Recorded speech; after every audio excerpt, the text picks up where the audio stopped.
District. And at this time, I will call the roll for those members of the committee first. Do we have Vice Chair Christopher Johnson?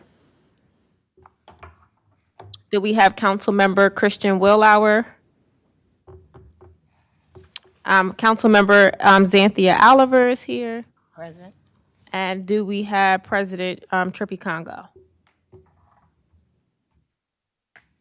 All right. So once, do we have any other council members online yet?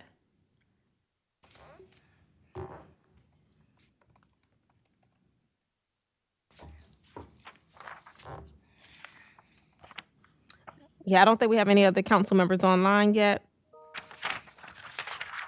As a friendly reminder, only members of the committee should be making motions and seconding. And I'm going to go ahead and proceed with the committee agenda. So the first piece of piece on the agenda is an ordinance to amend Chapter 2 of the City Code to create an African American History and Cultural Preservation Commission. And the sponsor for this piece of ordinance is myself, Councilmember Darby. So this piece of ordinance will move to the next council meeting. But this is to simply restart a commission. So when I first made the request for us to have a history and cultural commission, preservation commission, I was told that one existed already.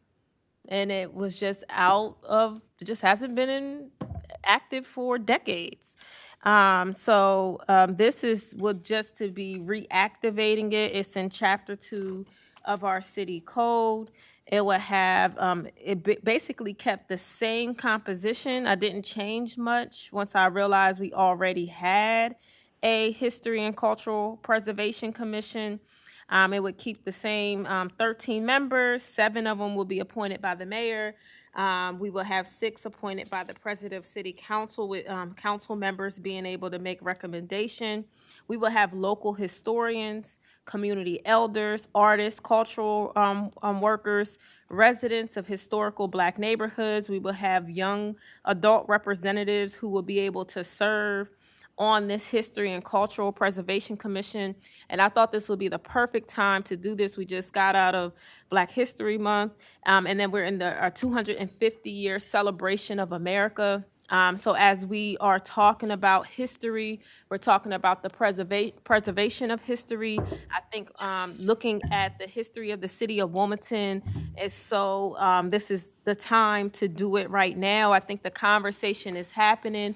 We had Council Member Xanthia Oliver had a previous ordinance for us to put funding into creating more historical markers throughout the city of Wilmington.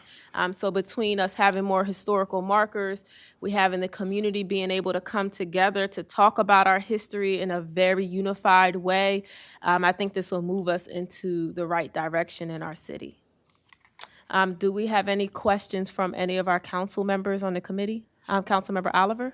Yes, Madam Chair. You and I have both been on the same level when it comes to preserving our history in the city of Wilmington, and I would like to be a co-sponsor on this. And I think this is a good piece of legislation. It's step in the right direction to keep our history alive. Thank you, Madam Chair. Yes, you'll be added as a co-sponsor. I would like to recognize President Trippy Congo and also Councilmember Colby Owens.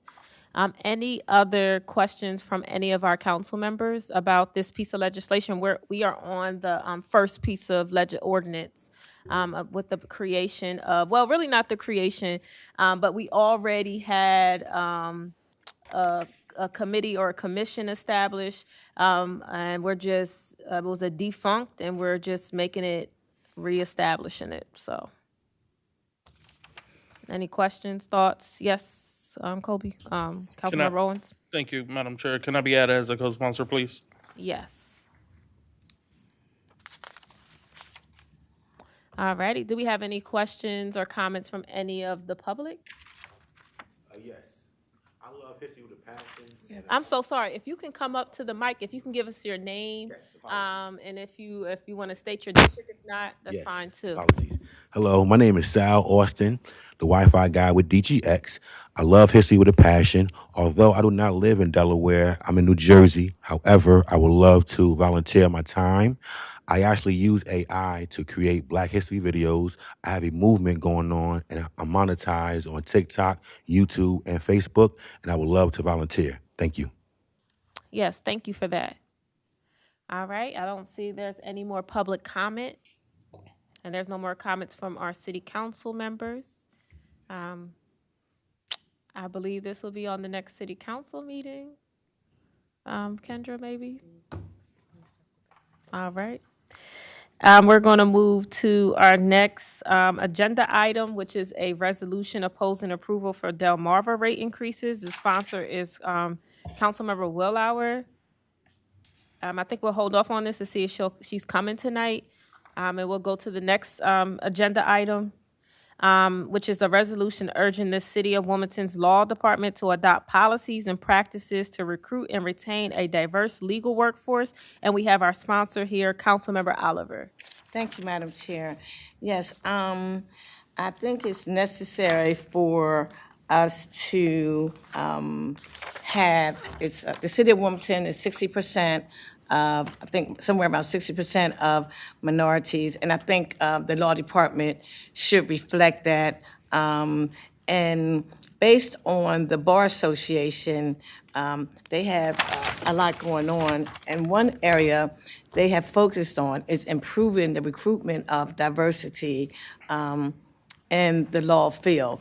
The support causes professional, and specifically it says it's less diverse.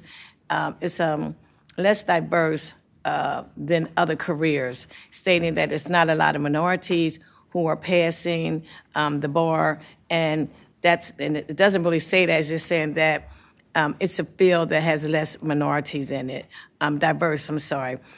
It urges all providers of legal services, including corporations, law firms, to expand and create opportunity at all levels of responsibility for diverse attorneys. Also, currently, we have 2 vacancies in the city law department. Now is a good time to start that conversation. Also, the city, it has policies and practices that enhance the law department. We have to find some talented candidates, and I think, again, this is the time to have this conversation. 7 of 13 attorneys who resigned from the City of Wilmington Law Department in since 2016, they have accepted positions for the state, and I can't say why, but I know the state has a program that, let me pull this up, that gives money, one second, and this could be a reason why. Delaware does have a program that gives funding, but it's for student loans. So you have attorneys who may have loans and repay assistance program for public attorneys, not an automatically benefit for all state attorneys. So I'm sure some of that played a part, that a lot of our attorneys who resigned and went to the state was because of some of the funding that they are receiving. I mean, if you're receiving $5,000 towards your student loan, that is incentive for someone to transfer over. The Bar Association has several models. Model Diverse Survey, you can Google that. It's just some suggestions in there. Also, the State Bar Association, DSBA, has a student diversity committee that they advertise for individuals for diverse to come to various Bar Association meetings. It's a lot going on with it. So after doing some research, it's another one that the city of Chicago uses, and it's called value-based questions, and it's fit to try to identify your culture. So based on the culture, they do it's a whole process with that.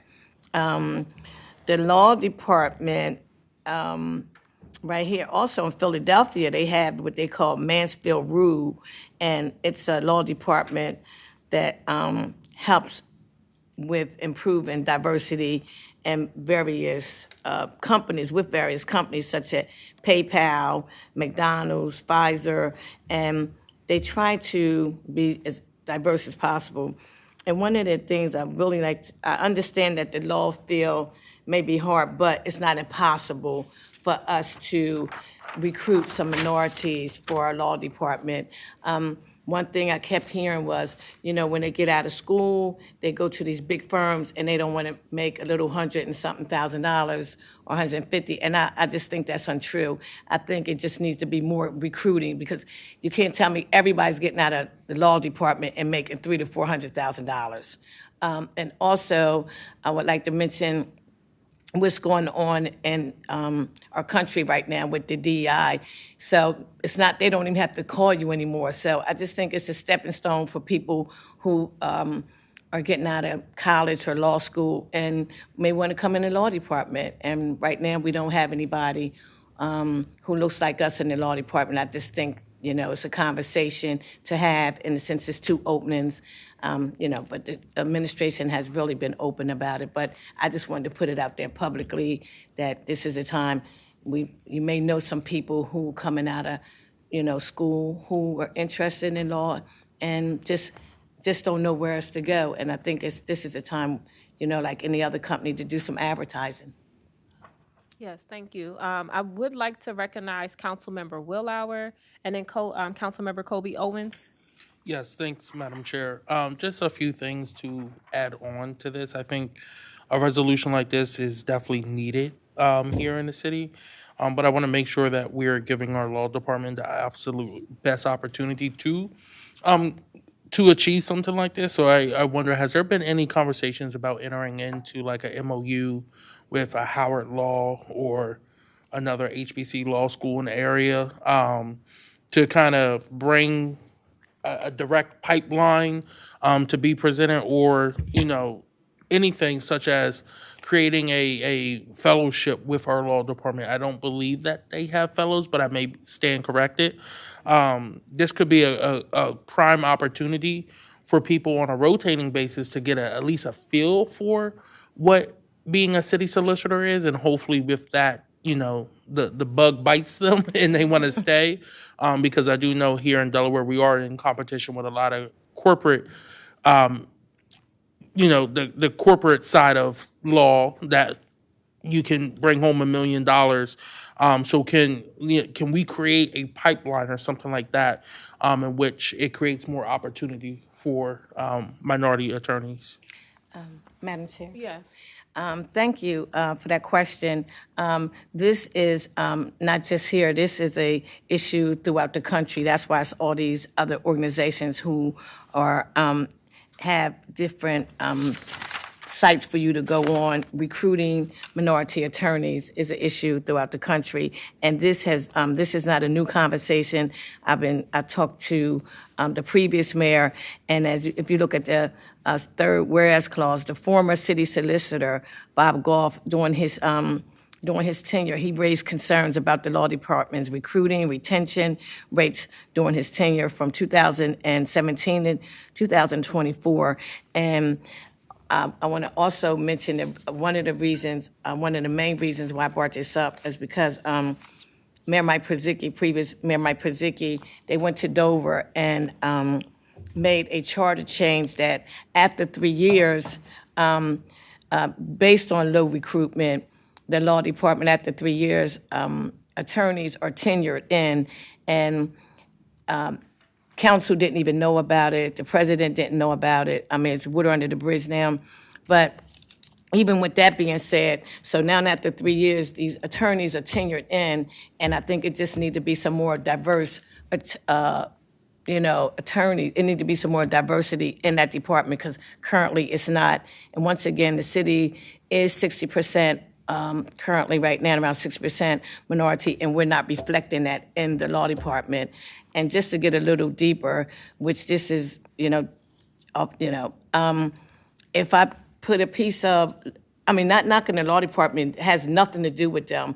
I think they do a good job. I just want to see somebody over there to make it diverse. Even on the court system, you have some balances. So I just think, and I said it last year, last term, I'm saying it this term, it's some diverse people, some minorities out there that would like to have them jobs. And speaking of Mayor Baker, he said it's always been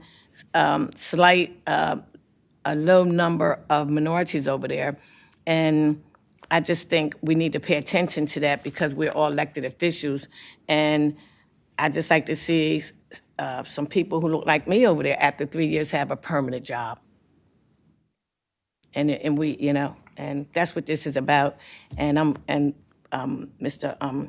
Councilmember Owens, that is a conversation we can have, but I've been talking to the staff, the administration, and the only thing I can come up with is since it is two positions, and I know Chris Johnson's talked about this for years, let's try to do some recruiting. I send an email to Leroy Tice. He sent something out today. So anybody that knows some attorneys, we may know some people, and it's just, again, not being advertised.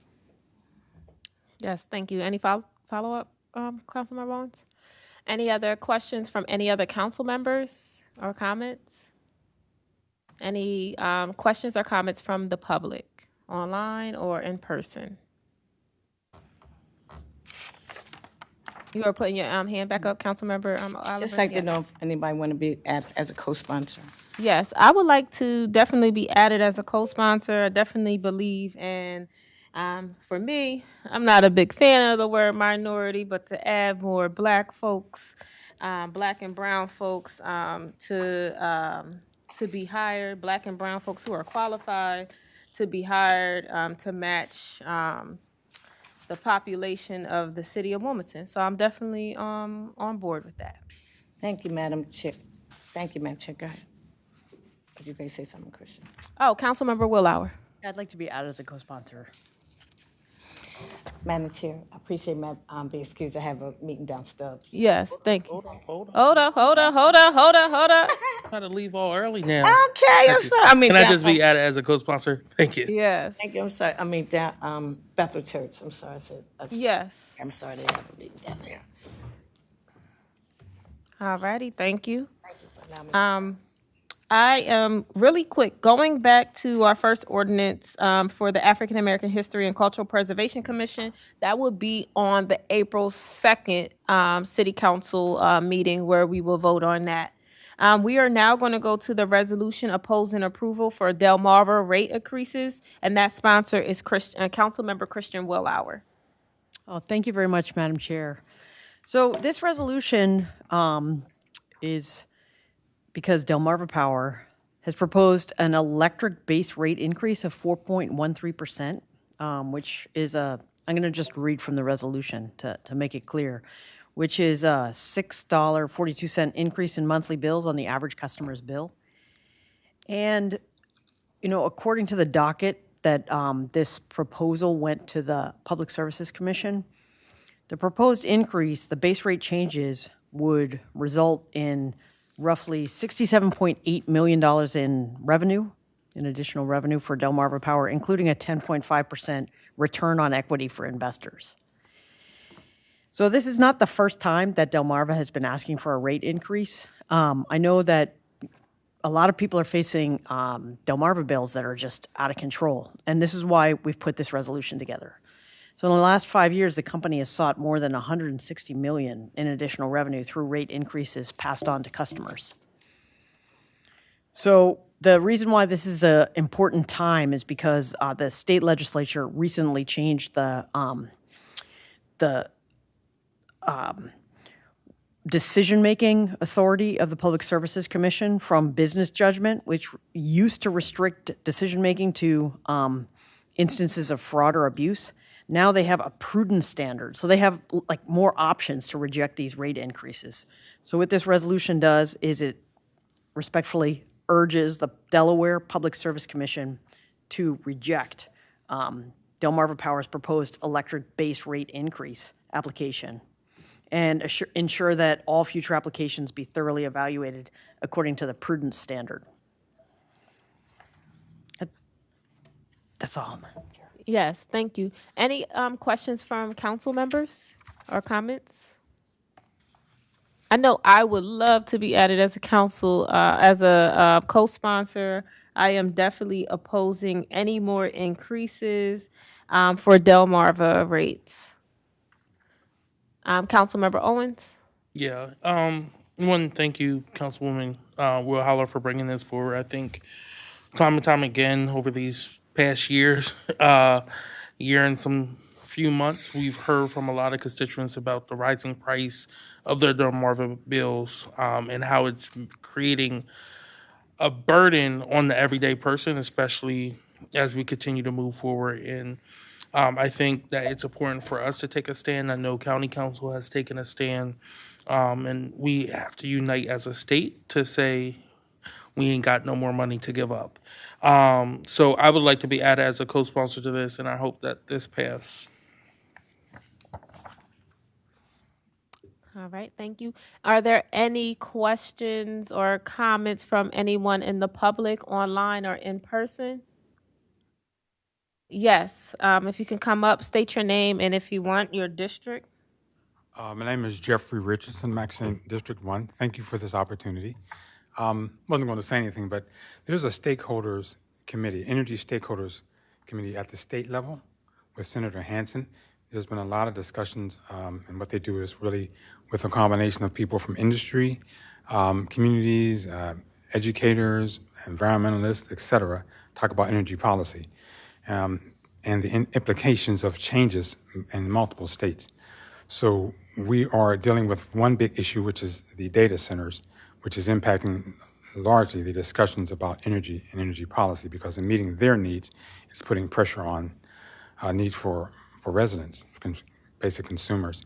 So I don't know if there's any way to incorporate some of that into this discussion. It's just background information as one of the pressures that's driving this, in addition to pressing back on these continued increases, which is becoming a problem around the country, and to a great extent, in many instances, because of the data centers as well. And consumers are not getting the good end of this one, that's for sure. And so I thank you for putting something together to protect. And this is going to be a battle because they are politically fairly well connected, but this is the way to do it. And I thank you for raising the voices. And it's very, very important for people, as you know, for just basic needs and those bills every month going higher and higher and higher, and people seeming to feel they have no control. So thank you for taking control. Appreciate it. Yes, thank you. Yes, Councilmember Willauer. So thank you very much for the comment. And the resolution does specifically talk to this rate increase, but it also urges all elected leaders and Delmarva to engage in meaningful discussions to explore alternative rate structures, energy efficient programs, large load tariffs, and other measures to minimize the financial impact on Wilmington residents and businesses going forward. So it is a complex situation, and we need to, the resolution, asks for kind of broader controls on these utility bills. So thank you for bringing that up. Thank you. Any more comments, questions, council members, public? All right. I think we're good. We're going to move on to the next agenda item. The next agenda item is a resolution recommending council appropriate fundings to commission a professional grant writer in the fiscal year 2027 budget. The sponsor for this is myself, Councilmember Darby. So this resolution is simply proposing that City Council hires its own qualified professional grant writer. It could be a part-time employee or a contracted consultant. What I have realized over, this is, I guess I'm going into year 5, 6 of being a city council member. I get very limited discretionary funds, and I have very big ideas. And sometimes I find grants in my community, and city council has very limited capacity on our staff, and they're wonderful people, but very limited capacity to be able to do grants, right? The administration does not have a grant writer to support us in being able to apply to grants, right? I believe city council and our staff and within our ecosystem should have a dedicated person who is a grant writer to secure funding for us. So if that is, want to seek funding to get a mural in my district, if I want to seek funding for a garden, if I want to seek funding for a park to get new equipment, if I want to seek funding for any type of project to happen within my district, if I find the grant, I can go to this grant writer and say, I want to work with you, which I have done with city council, and I have tried working on it with staff, and they have been great in trying to support me with that.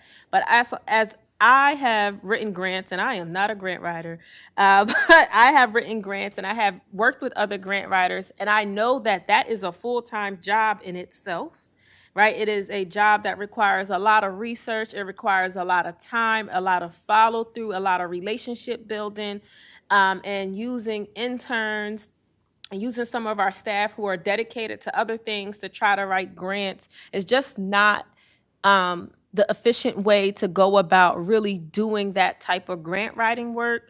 And I think the most efficient way for us to spend our money as we move forward in city council for us to improve is to really think about how do we acquire and get more money as city council members. That's what I am thinking of as I think about all of the projects and ideas that I have for my district. So I'm proposing this resolution.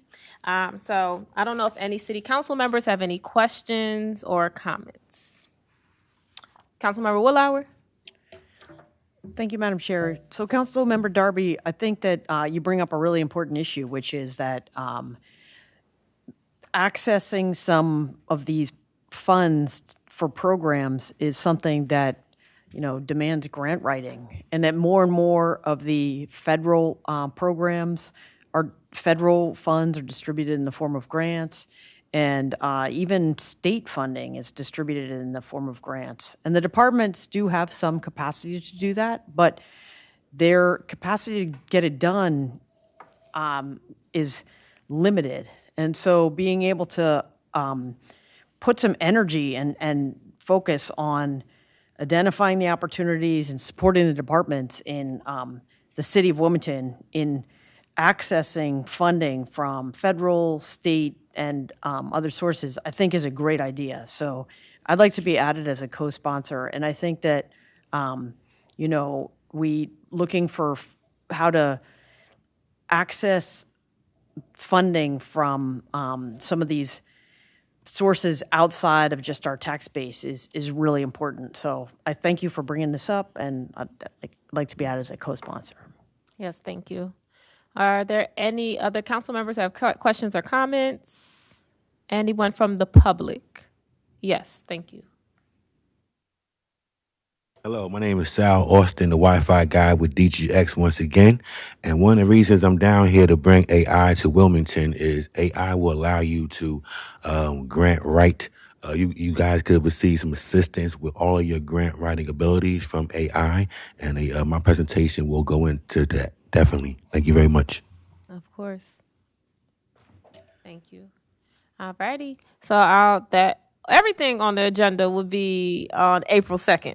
All right. So the next piece of resolution is recommending for city council to now hire a social service navigator. So kind of the same premise. Been on city council for about 5-6 years now. And I am a part-time city council person. And a lot of the calls that I get or from people who are asking for hey, Councilman Darby, can you help me? I have a leak in my roof.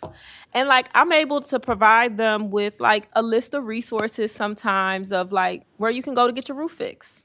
But that's really the length of what I can do.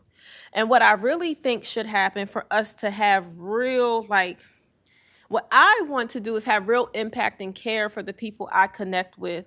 And I think connecting them with a navigator who can do real follow through and real care and connection with people is having them connected to a navigator or a social worker or somewhere in that realm where they'll be able to make sure they get connected to someone on that list, making sure that they get connected to funding, right? And hopefully the grant writer that we hire will be able to find the money for them to get that roof fixed, right? Sometimes they're asking me for that, and I'm like, I can't really do nothing about your roof leaking, right? Like, I can call 311, get you on a ticket. Maybe they'll find resources. Maybe they don't. They close the ticket because they can't help them. But there's no real follow through from 311 or constituent services.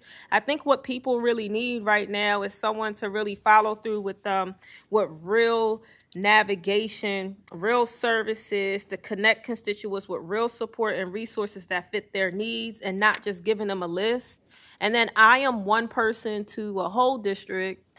I'm part-time and doing a lot of legislative work, and the social service navigation piece with the limited capacity could be very challenging. And I believe that having that social service navigation piece will be very helpful.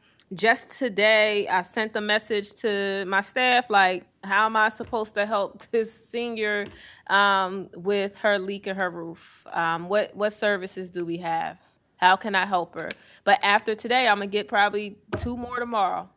How do I consistently track and follow through with that? And I already have a whole other list of people, right?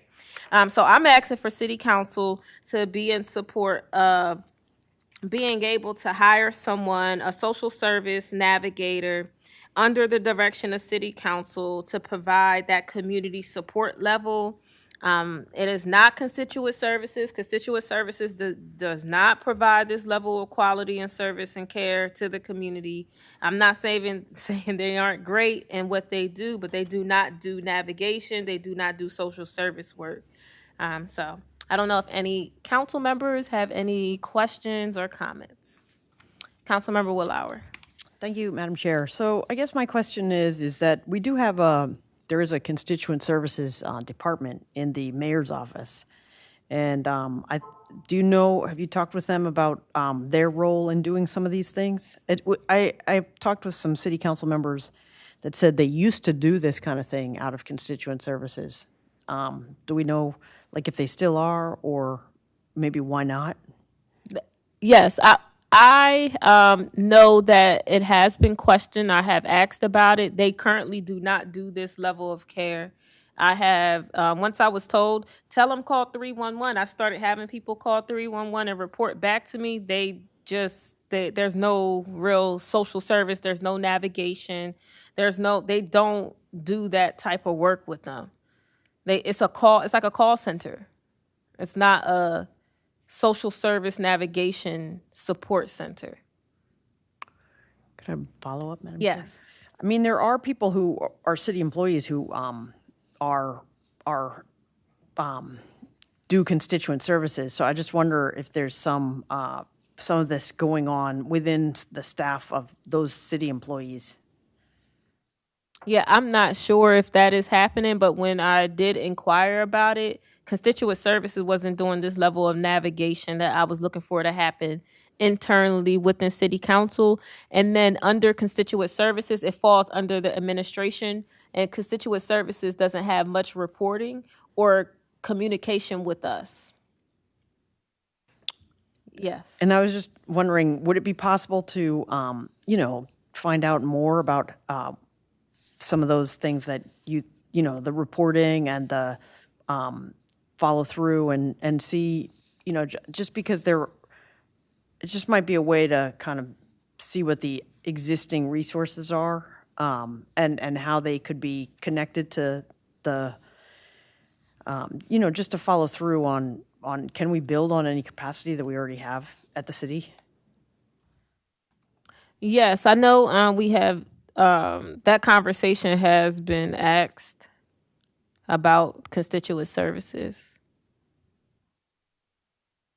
That's all I have. And I know, Elijah, I don't know if you want to talk about it. with constituent services, and I know you have asked about it. I know you. Sorry about that. I was typing away. Yeah, Could no, you that's could you fine. rephrase the question? Go ahead. With constituent services, I've been asking about like how they handle with like navigation, social service work, and we were asking if they do that type of work. So in that research, what have we found? Yeah. So as of right now, the bulk of any constituent inquiries, we're sending them to 311, as that is the main service and hub where those type of topics go to. As far as 311 goes, I do know that there have been discussions with the administration about ways to improve 311 because it's not perfect. As we know, the administration has shared that they are looking at different methods, different options to improve that capability that 311 provides. But as far as navigation goes, of continuously tracking what's happening, what's going on, as well as providing follow-ups, those are all things that we've been voicing to the administration about improving upon. So the fact that we're going to them and voicing to them, hey, these things need to be improved, means that it's not at that place right now. So that kind of hopefully that answers your question. Some of those things that a navigator would do, somebody would do, they're not really doing that. Those are things that we've been trying to voice to the administration to improve upon. So yeah. Yeah, no, thank you. I just wanted Councilmember Willow to know that the conversation is being had. It has been had, that we've been engaging the administration, and that it isn't happening right now, but there are conversations being held. All right. Thank you. Any questions from the public or comments? All right. Our last resolution we are going to hold for tonight, and then we're going to go into our presentations. Our first presentation is from the Port of Wilmington, and I know we have our presenter here. He's going to introduce himself. You can come up, you can stand or sit.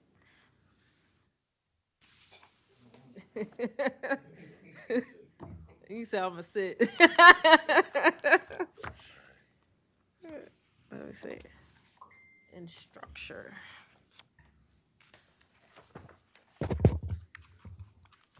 Good evening. Incredibly thankful to be with you all today, Madam Chair, council members, community members that are here. All I just want to thank you all for the time, giving us some time to present today. I think that's the last slide that's up right now, because that's the last questions. I think that's the last slide.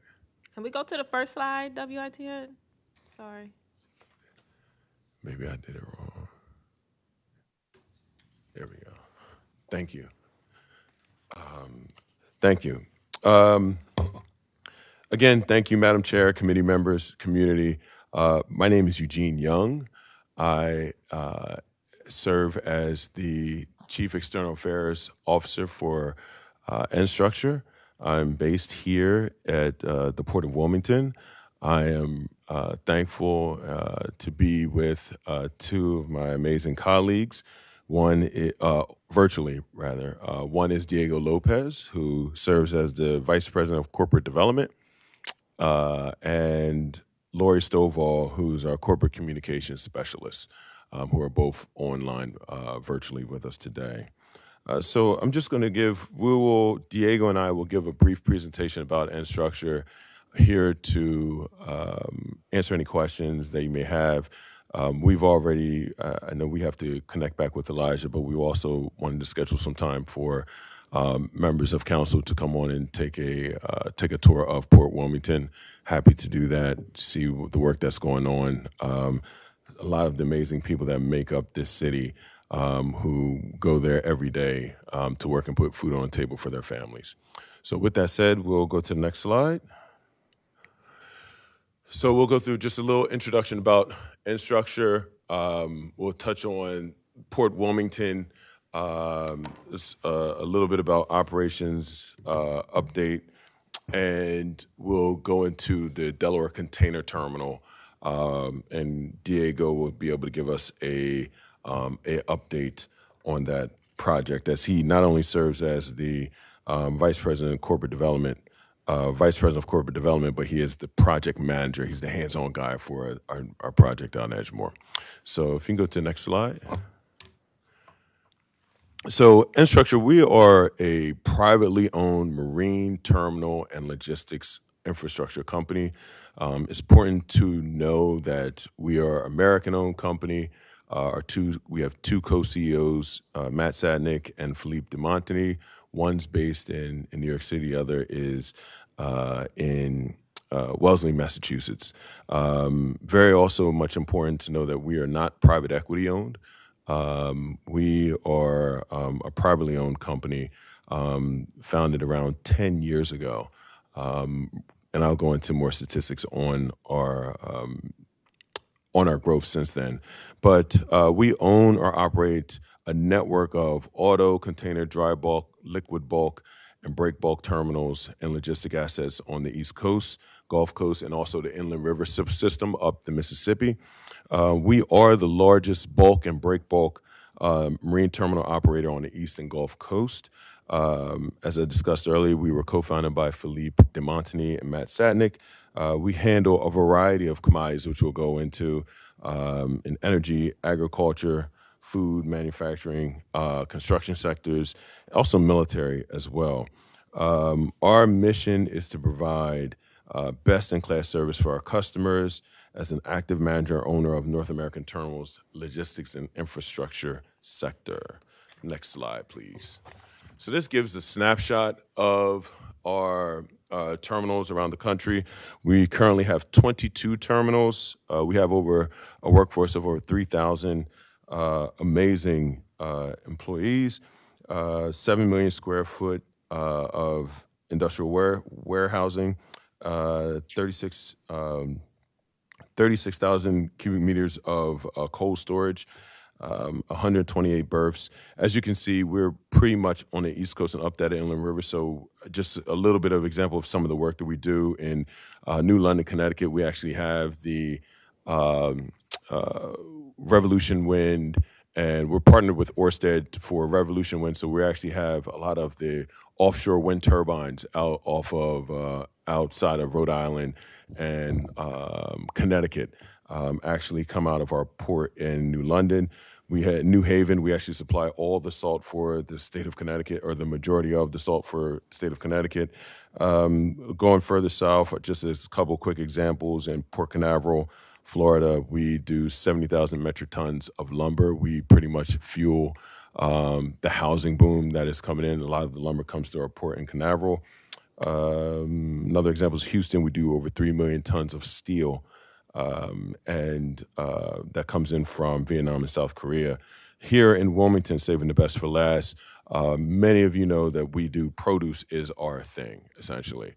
So whether that is bananas, pineapples, clementines, I tell people all the time that if you eat a banana on the East Coast, most likely it came from us. And there's the truth. That is definitely the truth. And when I say East Coast, I'm even going up to Canada as well. So we do a lot of work with Dole, Chiquita, in being able to make sure we're able to put a lot of the food that goes on everyone's that goes on the grocery shelves of grocery stores nearest to you. So very appreciative and thankful of that. We can go to the next slide. Thank you. So we also, just some of the services that we provide at large, we do the packaging, we do the cold storage, have rail services, which is incredibly important because you're able to move things efficiently and getting from one space to another. And also you can pack so much, you can add so much quantity on a rail car that you would not be able to have on your typical truck. We also have trucking services, stevedoring. We have a great partnership in Wilmington with the local ILAs, ILA 1694, Local 1694, Mr. Bill Ash, and also ILA 2076, Mr. Julius Cephas. So, along with the other unions as well, the Teamsters and others. Warehousing, storage, and then also on industry served, we do everything from cruises, as I discussed earlier, metals and minerals, military in Canaveral. We do work with the military, offshore wind in New London, Connecticut, construction materials, and as I discussed before, agriculture and food products. If you go to the next slide, please. This just gives a quick snapshot of some of the countries in which we are, which are our trading partners that come in through the port. So you'll have in Wilmington, Chile, a lot of the grapes, berries, apricots, salt, and fertilizer. Also in Wilmington, we have a great connection with Peru, where you'll find grapes and kiwi, salt from Egypt. Many people love the clementines that we bring in from Morocco. We also have been able to secure a great relationship with companies in Finland in regards to paper and pulp that not only that we bring here in Wilmington, but we also do in Jacksonville, Florida.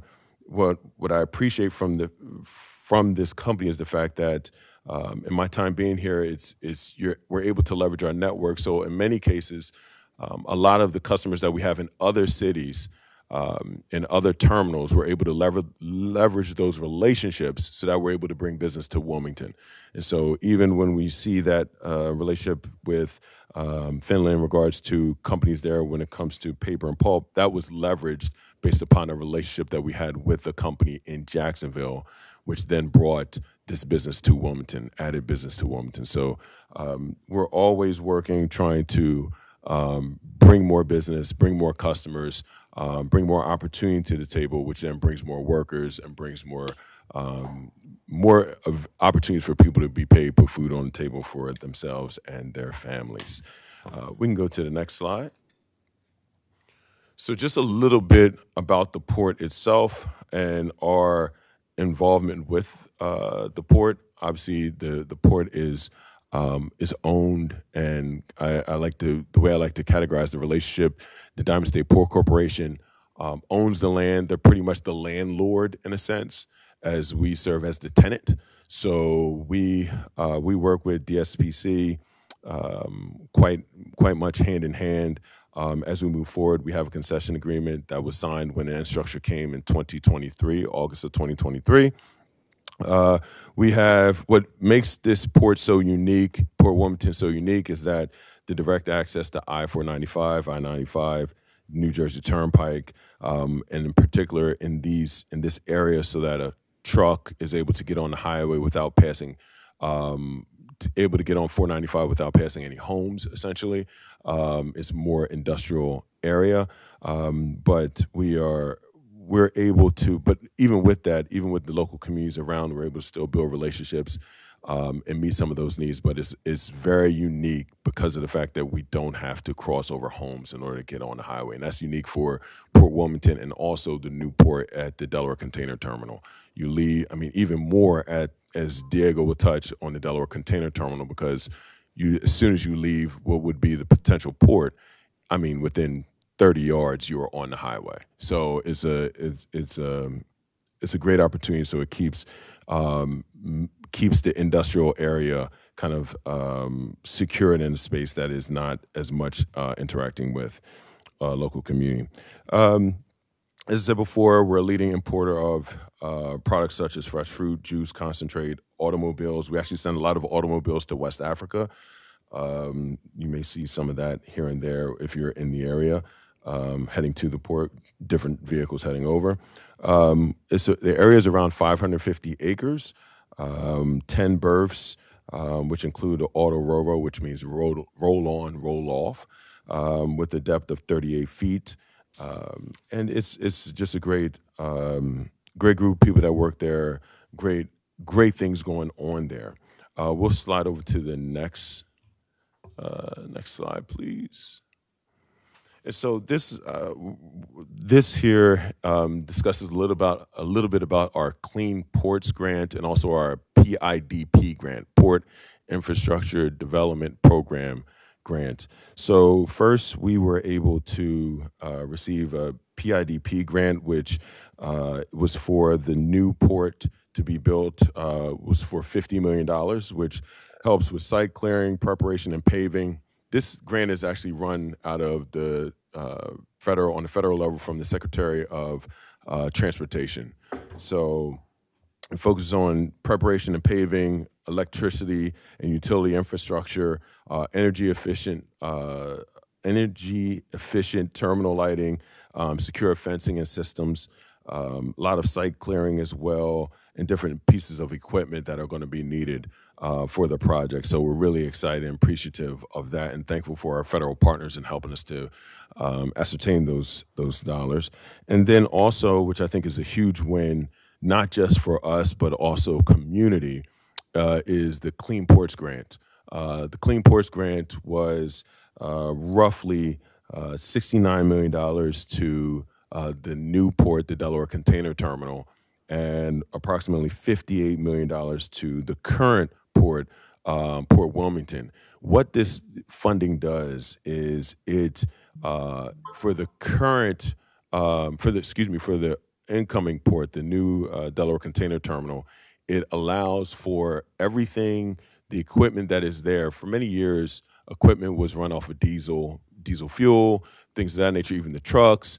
And so you get a variety of issues just with having so many trucks. You have 50-yard trucks on a site, or 30 or 20. It's just constant moving around, and you have these combustible engines, whether it's the trucks or the cranes themselves. What's interesting about this is this grant helps us in making the Delaware Container Terminal an electric terminal. So there will be so instead of diesel, there will be electric trucks. There will be electric cranes, electric RTG, rubber tire gantry, which helps in making sure that this is not something that is detrimental, certainly to community when having so many combustible engines. Then it also provides funding for the current port to electrify as well. So it will allow we'll have the cranes that are currently diesel that are, if you were to drive by 495, you would see them from the highway. Those cranes will be transformed from diesel to electric. The trucks that are on site that are diesel, they'll be transformed from diesel to electric as well. So this is a huge win, we believe, not just for us, but overall the local community. And it's a huge, huge win for everyone, for that matter. So we're really excited about that. We're in the process of procurement and figuring out those next steps. And with that said, I'm going to pass over to my colleague Diego Lopez, if he is on.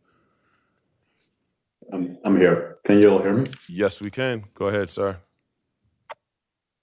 All right. Well, thank you all for having decided to talk to you about this opportunity that we have at hand, particularly with the Delaware Container Terminal.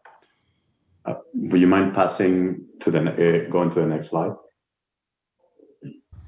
So, to give everyone a sense for the project that we're embarking in, and some of the rationale behind it. So, as Eugene mentioned, Enstructure operates today the Port of Wilmington, the current site in down on House Hill Road. As part of that concession, the DSPC, which is the Port Authority of the state of Delaware, also has the property ownership on a site in Edgemore, where the old DuPont titanium dioxide plant existed, of course. And so as part of our agreement with DSPC, there's this opportunity to develop a modern, state-of-the-art, like Eugene has mentioned, container terminal in the 137 acres at Edgemore. So what the terminal comprehends is it falls under a public-private partnership with the state of Delaware, and it also includes funds coming from the federal government, not just in the Clean Ports Grant that Eugene was just covering, but also through a port infrastructure development program that is under the Department of Transportation. And so there's a lot of support from the federal government to build this type of facilities around the U.S., and it's broad support from across the political spectrum. And so there's a lot of push to help us make this happen in the state of Delaware. And so what we're planning to do is a phased approach where we develop through 3 phases a container terminal that is capable of competing with the top container terminals around the U.S. and around the world, to be able to bring in the trans-Pacific and transatlantic trades that currently the Port of Wilmington is not equipped to support because of a number of reasons into the state of Delaware. So what this means is having the ability to serve 16,000 TEU vessels. A TEU is a 20-foot equivalent unit. So that's essentially when you see a short container, that's the equivalency. And a 16,000 TEU vessel is the largest type of vessel that calls on the East Coast today. So it's equivalent of the biggest vessel that has gone to Philadelphia in recent history, or the largest vessels that call on the port of New York, New Jersey, which is the largest port in the U.S. East Coast. This is all supported by a channel that exists currently on the Delaware River. It's 45 feet deep, and so it's deep enough to accommodate these large vessels. And so the opportunity that we see, particularly with the site at Edgemoor, is that in this brownfield site, it's extremely well located with respect to both the water and the transit ways. So it has easy access to the highways with I-495 and I-95. And in addition, it has easy access to railways because there are rail spurs that connect it to the site almost immediately. And in addition, it sits only a short pilotage from the Atlantic Ocean compared to other terminals around the East Coast where you have to pilot for 8-10 hours, whereas Delaware is much closer. So with this opportunity, we believe that we can develop a state-of-the-art container terminal with electric equipment that is extremely efficient and also that is, a differentiator compared to what exists in other terminals in terms of emissions and noise, et cetera, et cetera. And in addition to that, can bring in a lot more business to the state of Delaware that today is not coming in because of the lack of infrastructure. Let's go to the next slide. So as part of the process, and I've mentioned a few of the entities, but this is to build a container terminal is a very broad process where a lot of oversight needs to happen and a lot of stakeholder engagement and communication needs to happen. And Eugene and I have been spearheading a lot of that over the last year and a half. But there's constant communication with not just Congress, and the representatives from the state of Delaware to Congress in particular, but also the federal entities that are involved in any way with this project. So that includes the NOAA, includes the Maritime Administration within the Department of Transportation, U.S. Fish and Wildlife Services, the NEPA process, which is the Environmental Policy Act review, which we have gone through and have gotten approval from that. Also from the state of Delaware, the DENREC, the Natural Resources regulator, Department of Transportation, the Pilots Association for the Delaware River, and the Army Corps of Engineers, which is our partner on the dredging side of the project. So these are just a few of the stakeholders that we engage in constant touch. We've been in constant touch with, and of course the city of Wilmington and the state more broadly is, now that we are advancing in our design, like we want to make sure that we are in close communications throughout the process. Let's move to the next. Excellent, thank you. So in terms of where we are with the process, we're performing what's called a progressive design build, which is a relatively new strategy for project delivery. And so what that means is that we onboard a contractor early on, which has a team underneath them that includes the engineers and it includes the subcontractors that want to bid to build a project. And so we go through a design process that is very collaborative from the very beginning. And so we've been going through that through 2025 and the first quarter of 2026, where we are progressing not just the design for the facility, but also progressing the investigations to fully understand really what we should expect to encounter both on the uplands, meaning that on the soil, and on the marine side, meaning on the river.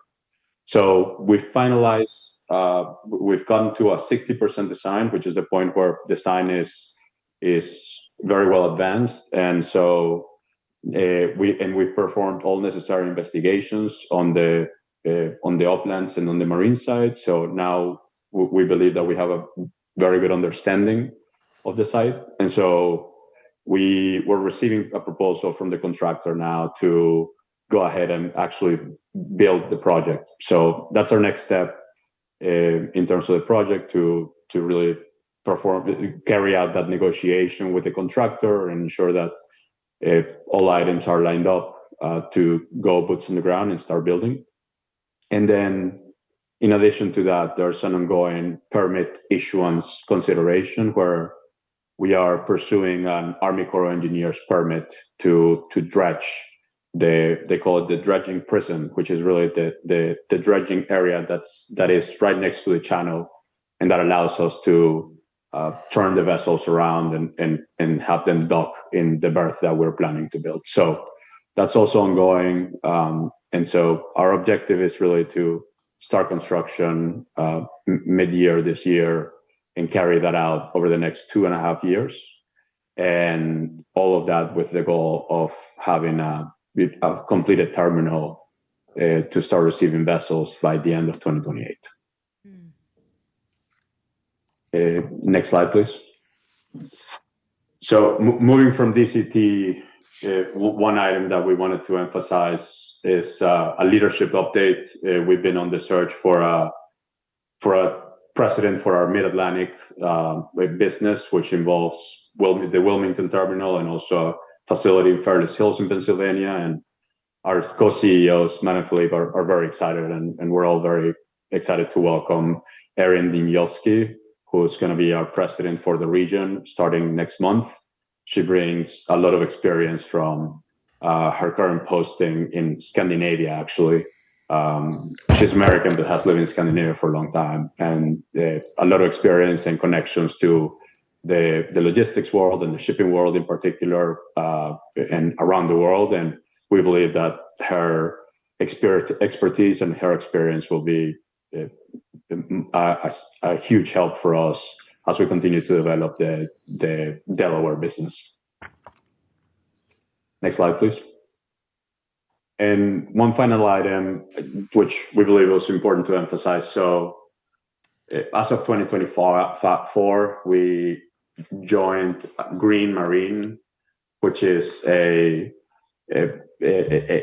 voluntary environmental certification program for shipping and logistics companies in North America, where each company subjects itself to a recurring assessment on different environmental metrics, guided towards excellence. So some key metrics are around biodiversity protection, air, water, and soil quality, community relations, etc. So that's another piece of our commitment to the community around across our terminals and in Delaware in particular. And we believe that that's a very key part of how we engage with our community, ensuring that we abide by best standards.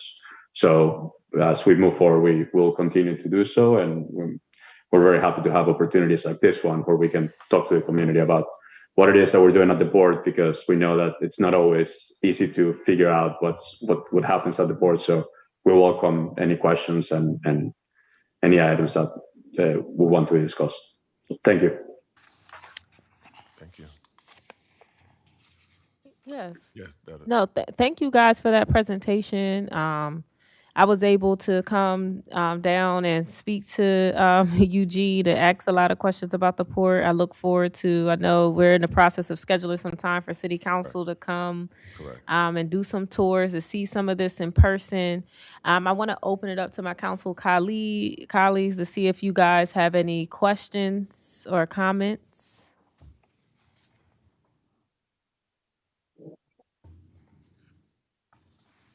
Councilmember Owens? Yes, earlier you talked about the transition from diesel forklifts and trucks down there, cranes, to electric. With it being transferred over, is it any new requirements for the workers and is it going to stay human operated? Oh yeah. So that is a great question. So we are wholly committed to making sure that our relationship with the unions, in particular with 1694, 2076, our Teamsters, is strong and continues to stay that way. So we're under, and I apologize in advance if I take a little bit longer for this question because it comes up all the time around automation, things of that nature. We are under a contract with a master contract with the unions that dictates that we are, while there will be new technologies, this is not here. We are not in the business of taking jobs for automation purposes at all. No way, no how. We are a firm believer, as we've invested and as the state has invested in dollars into this project, we can easily look around and see how important it is that we have people working at the port, not just machines. And so to fully answer your question, I may be giving you more than you want, Councilman, but we are making sure people are properly trained. We make sure they have the resources that they need to be successful, and we will not be in any type of situation that leads to automation that takes away any jobs at the port or the new container terminal. Diego, I didn't know if you had anything to add to that. Yeah, just to add that we don't foresee any additional requirements on coming out of the electrification. It's kind of like changing from a gas powered car to an electric car. There's a little bit of a learning curve at the very beginning, but that's a quick one, and so we expect that to be addressed with our labor force rather quickly. So, absolutely, we're very excited about that opportunity. Yes, Councilmember Owens. Just another follow-up to that. With that being said, and seeing that no human jobs will be lost, I am excited that y'all are doing this, right? Because I think it recognizes that there is a environmental impact to the surrounding community, especially when it comes to air quality and dealing with diesel trucks and diesel cranes and so on. With that being said, with the potential and focus on building a new port up in the Edgemoor area, has there been environmental studies done in how it's going to impact the surrounding communities up there? Yes, so I'll just give a little brief answer, then I'll pass it to Diego, as he's the project manager up there. So we've gone through a litany of different permitting processes through DENREC, through NOAA, Army Corps, many different groups to make sure that we are properly able to do this work, do this potential dredging work in the building of this new terminal. So yes, to fully answer your question, absolutely. The EPA, we have constant conversations with all these agencies about how we're operating, make sure that we're not doing anything that conflicts with the local community. But I'll let Diego follow up on that. Yeah, and there was an environmental assessment done as part of the planning for the project, and there was a subsequent Environmental Protection Act process review done to understand the implications of the project. So the answer is yes. Yeah. Any other follow-up, Councilmember Owens? No, that's it. Yes, no, thank you. What I also really appreciate too is the project oversight and the transparency. I just have one quick question about the port's plans and the visuals and the pictures. Is this available like online, like a fully detailed of like the visuals available for like the public to be able to view, to give feedback, before it's implemented, so that they're able to give like comments or feedback about like what the plan is that you guys like have in this, like, and for them to understand, like, in, like regular language. I totally understand. So I believe, and Lori Stovall is on, so she can tell me if I'm wrong, but is Delaware Container Terminal, is that, Diego, is that Delaware Container Terminal? We have DelawareContainer.com. Yeah, I believe that is. We have a website. I can make sure you have it. Okay. So we have It is DelawareContainerTerminal.com. Yes. And it includes a few renderings. And we also have a contact us box, which we all Yes. monitor. So Yes. if there are any points of feedback for the group, we'll be happy to, we'll be looking out for those and happy to answer. Yes, so you can leave comments there. You can follow up with us. We also, in April, we have a couple groups that are kind of, a couple groups that we have to get to in a priority, but we're actually starting our community. We're starting our tours on site. So we'll have council. We're working with county council. We're having tours on the site so people are able to take a look at the work that is going on. They can meet some of the team members that we have there. I also want to stress how important this is for right now. If Bill Ash were here, leader of the local ILA 1694 Deep Sea, he would tell you that just give the numbers of what someone is going to be making if they work at this site. And I always have to write it down because I forget it often. But if for someone, and he would put it to you like this, for someone coming day one starting on the site, they would have full-time, as a full-time employee, they'd have full benefits. And if they were working at Port Wilmington, they'd be making $24 an hour. And in 5 years, they would be around $35 an hour.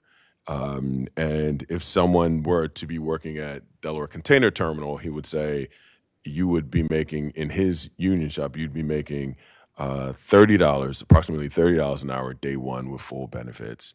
And you would be, within 5 years, you'd be making above $45 per hour with those full benefits as well. So putting that in context, just to, 3 years ago, we did a study, not with Enstructure, but my previous work, but we did a study showing that in order for the one bedroom, one bath apartment in Newcastle County, and this is 3 years ago, you need to make $23.42. So, and this is Newcastle County, this isn't Wilmington. So those numbers, that's from 2023. I'm assuming those numbers go up, not down. So the importance of people being able to take advantage of a job like this and to be able to put food on the table for themselves and their families, I think is critical. And we're working right now. We've done job fairs. We've also, we were just at Del Tech. We're working with creating a pipeline with local graduates of Del Tech to be able to find employment at the port as well, because we need those machine operators, electrical mechanics, laborers, and a wide array of other different jobs as well. So for someone who graduates from high school, there is still, we are one of the few opportunities where you will be able to have a quality job and make good money with just a high school diploma or with some college. Nah, love it. I have one more question, and I want to pass it to another council person and open it to the public. Have you guys thought of working with, I know there's coalitions and the different organizations who are advocating for the environmental stuff, but community benefit agreements, looking at what it looks like for the surrounding community to benefit from the port expansion. Has that been in any communications or talk? So yes, we've had conversations with, I like to almost say everybody.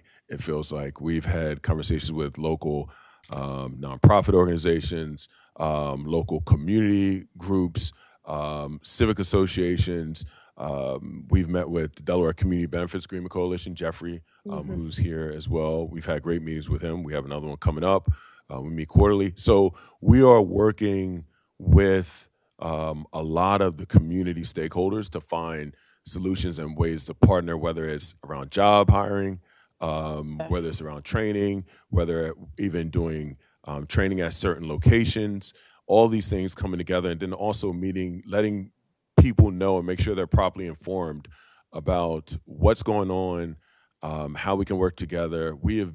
I think we've been incredibly aggressive to be quite honest, in having those conversations about how we can better benefit the community and taking in some of the insight from that. So it's by no means does that mean it's over or it's done. You know, we don't rest on our laurels and just saying, hey, we've had these meetings, that's it.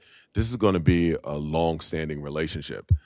So this will be something that we will do continuously over the years. As long as I'm here, and I'm sure Enstructure will continue this, you know, well after our concession agreement is for 85 years. So this is a long-term situation where we have to make sure that we're properly engaged and connected with the community and that we're able to meet their needs and be essentially a good neighbor.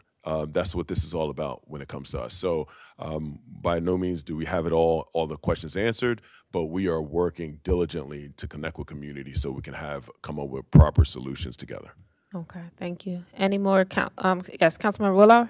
Well, thank you, Madam Chair. So it's great to know that the website's up and that, you know, people can look at the plans. Is there going to be opportunities for the public to participate in the, you know, the review of the site, or is there any kind of public participation process that's part of the development of the? Absolutely. So we've held multiple stakeholder engagement, in particular for the Delaware Container Terminal. We've held, we did actually a town hall in the area at Mount Pleasant Elementary, actually around this new site because it's less than a mile, approximately a mile from the school itself. So we had something there. We're having individuals come on site for tours. We'll actually do more. We'll be even more aggressive as we move forward. We actually held a job fair where we educated people on what's going on at with this project, and also provided opportunities for them to get a TWIC card on site. So if someone because you need a TWIC card in order to even come on site, it's mandatory in order to begin the process of working within one of the unions. So we had the processes to get a TWIC card, different port industries that were there that could employ as well, and we also provided feedback on the jobs and also the project itself. And we had around 700 to 800 people at Del Tech, Wilmington campus on Orange Street for that. So we're actively engaging. We will continue to have more. I'm happy to come back and give an update. Happy to, if there's even other opportunities where you think where we can and should be, we're happy to have conversations as well. We're pretty aggressive in connecting with community. All right, thank you. I know we have two public commenters who signed up. Jeffrey Richardson is our first public commenter. If you can come up, if you can announce your name. And then right after that is Shantae Vincent. All right. Thank you very much. My name is Jeffrey Richardson. I'm the chairperson of the Delaware Community Benefits Agreement Coalition. So we've been working around the issue of the port at least since 2018. We've seen a lot of things happen in that period of time. How much time do I have, by the way? I want to make sure I get this all in. It's supposed to be a 3-minute timer, but they didn't put it on, so let me go ahead. Go quick. So, but we've been dealing with this for a number of years. We've worked through multiple companies, Gulf Tanner before, which made significant promises of jobs. That process failed, a lot of money lost from the state. So we have a new company. I do want to thank Enstructure for the meetings that we've had and give credit where credit is due. We really appreciate that. It's very important that we continue on this process. But there are a lot of things that haven't been addressed. And we want to address those more comprehensively and look forward to following with Eugene and others at the port, new president, et cetera, and obviously Diamond State Port Corporation.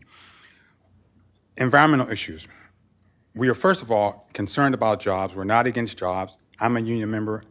I've been a union member in multiple unions, union organized, SEIU. I'm in the teachers union now, so that's not the issue. We want jobs as much as anybody.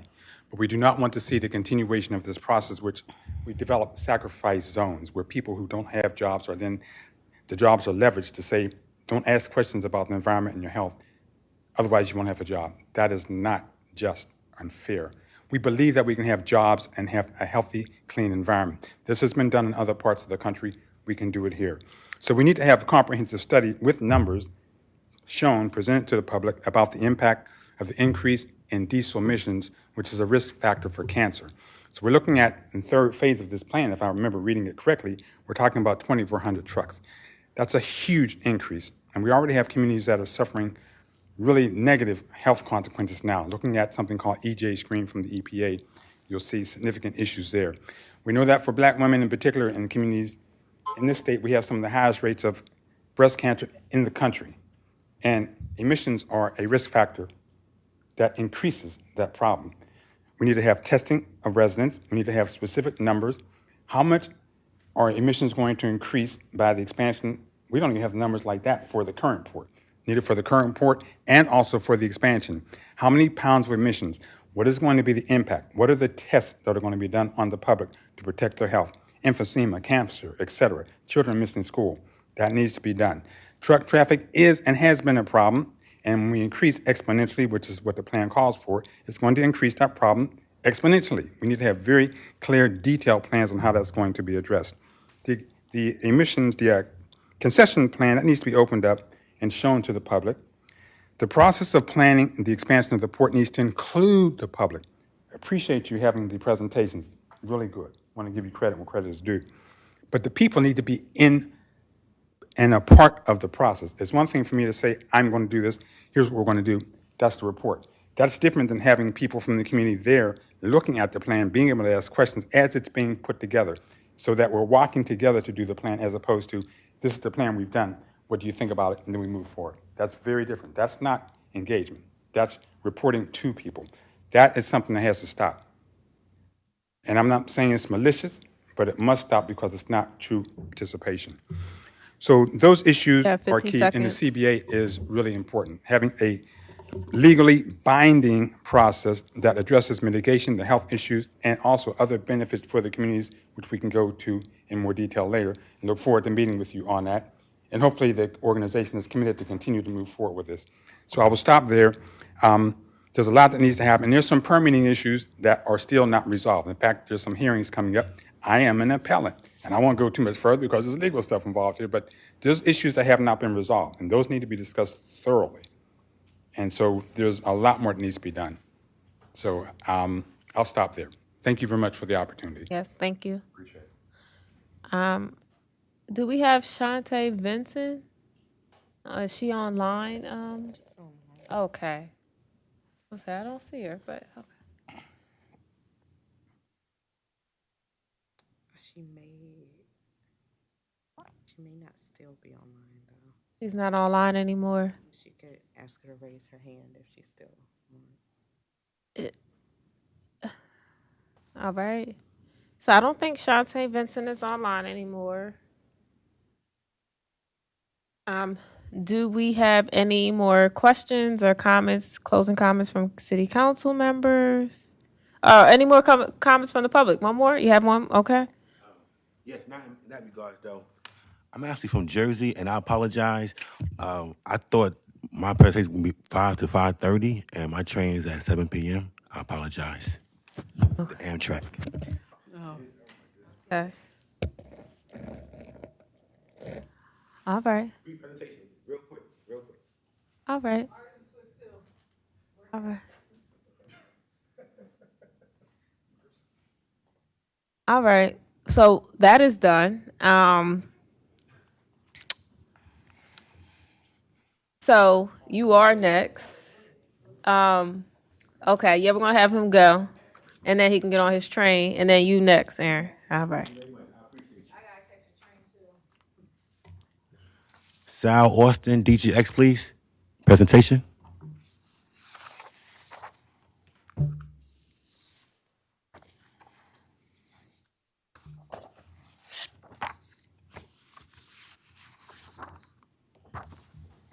Hi, everyone, and thank you for your time today.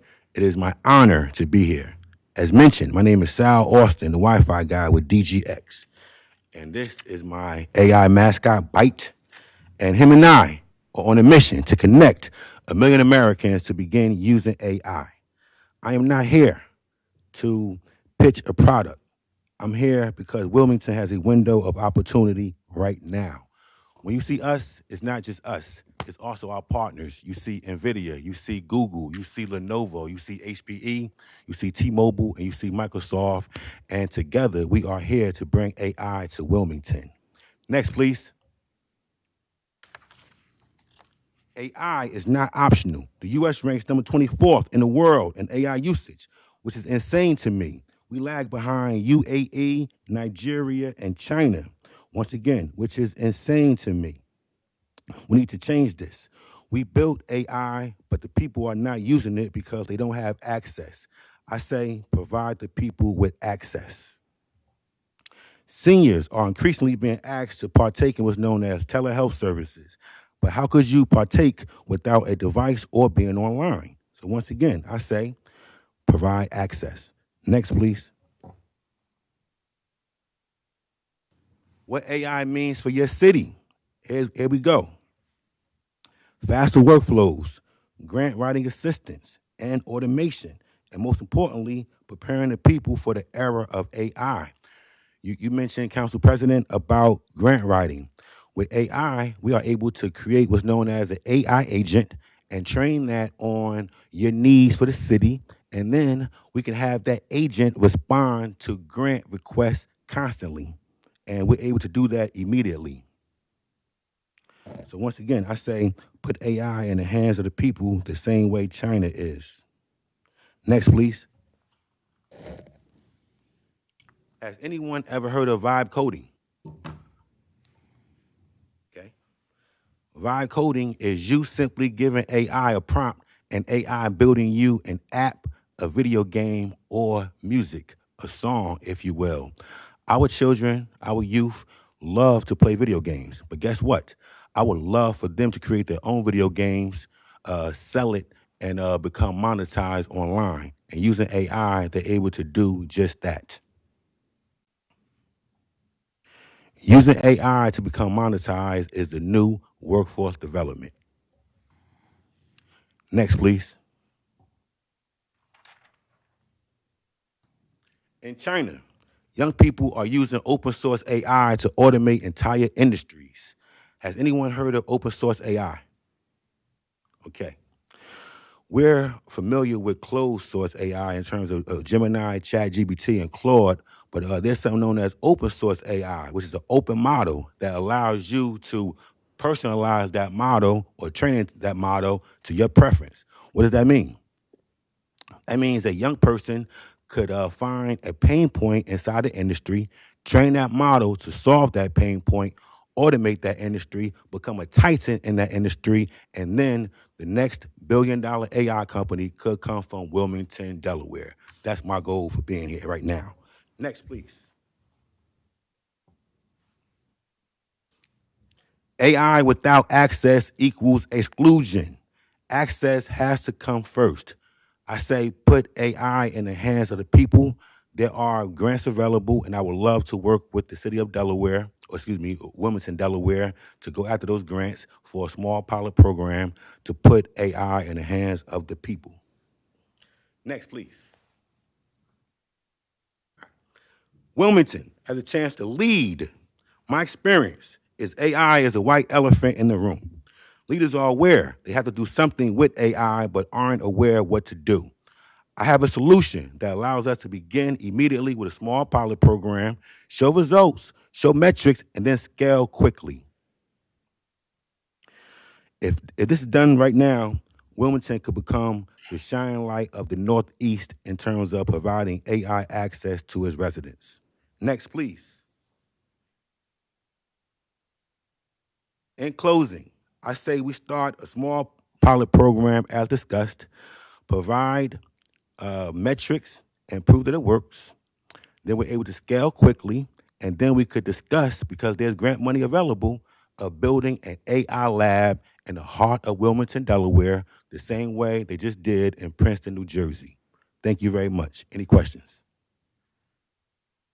Any questions from council members?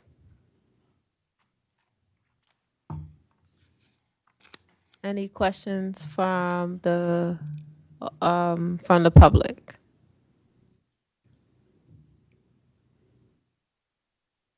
None online. Anyone online? None online. No hands raised. In closing, I'm also a part of the Delaware Black Chamber of Commerce. And so I'm looking to network with any nonprofits and government agencies. And I'm looking to buy an office down here as well, a building. So let's talk, please. Thank you very much. It's been my honor. Sal Austin, the Wi-Fi guy. Thank you. So our next presentation is going to be on the African American Heritage Institution by Erin Hutt.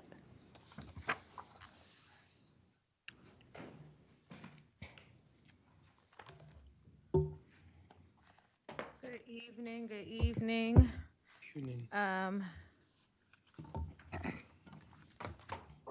Good evening. Good evening.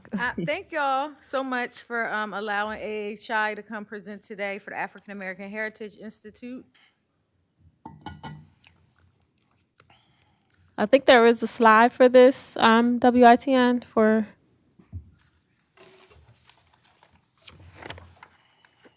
Oh, okay. They're getting it up. You got a microphone back there? Yeah, they do. Oh, okay.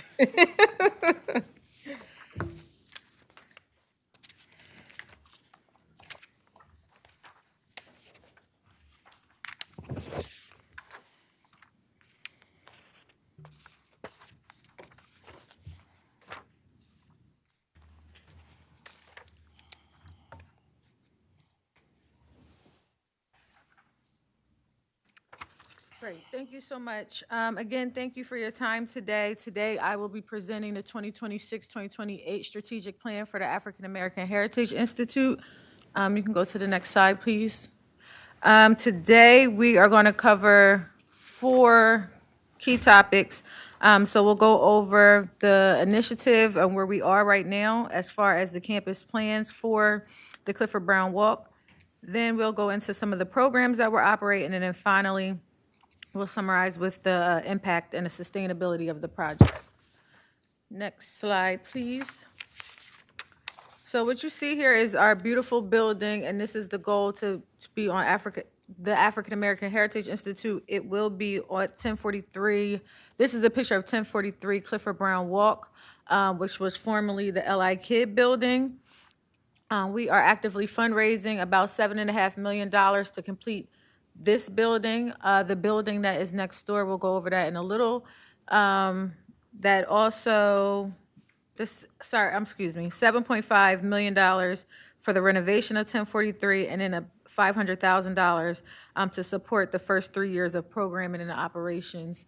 You can go to the next slide, please.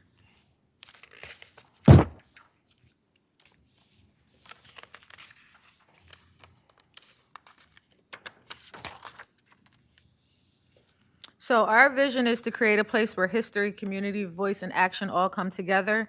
The Institute will establish a national model for using oral history to support community development. We will produce professional oral histories as well as train community members in oral history methods. We have completed 6 oral histories. We did a private screening last week of those oral histories of people you all know. So Mayor Sills, Senator Margaret Rose Henry, Mr. Sammy Congo, Senator Darius Brown, and President Honey Fisher Bass. And so the purpose of it is to capture the stories of great influential Black people throughout the state of Delaware, and the Clifford Brown Walk building is where all of this information will be housed. So the Institute will allow for community members to be trained in oral history, and then we will also produce professional oral histories in this space, as well as connect the stories to priorities identified through the Eastside Thrives initiative. A little bit about the Eastside Thrives. We are part of the Backbone cohort in partnership with Central Baptist CDC and Bethel Care CDC. So we will be pushing the Eastside Thrives plan forward, which is a 10-year plan that was led by not Wilmington Housing Authority, I'm sorry. Habitat for Humanities. Next slide, please. So AAHI, those are also pictures of the renderings for the first and second floor. AAHI's mission is to inspire young people to thrive and lead in a diverse world. We do this by documenting Delaware's Black history and making it accessible to the community. We are focused especially on youth and young adults, helping them to connect to their history and see themselves as future leaders. Next slide, please. So this is the building that I was referring to. This is 1039 Clifford Brown. This is what it looked like prior to. We are almost done renovations. They should be done by May. This will serve as our administration building. It will also allow space for community engagement activities and training programs. And it will also allow for us to host Eastside Thrives meetings as well. Oh, you want it? Okay. 1039 is, no, I'm sorry. 1039 serves as the administration building, like I said. It will support staff operations as well as planning. And it'll be open, it'll be completed by May. Next slide, please. Thank you. So the AAHI is a work centered on storytelling and community action. So the oral histories document lived experiences and preserved important stories from the community, but they also spark conversations for the future. We want to be able to have our oral history captured and in the schools when Black history is not being taught, but specifically on people that are from Delaware that have made major impact in the state.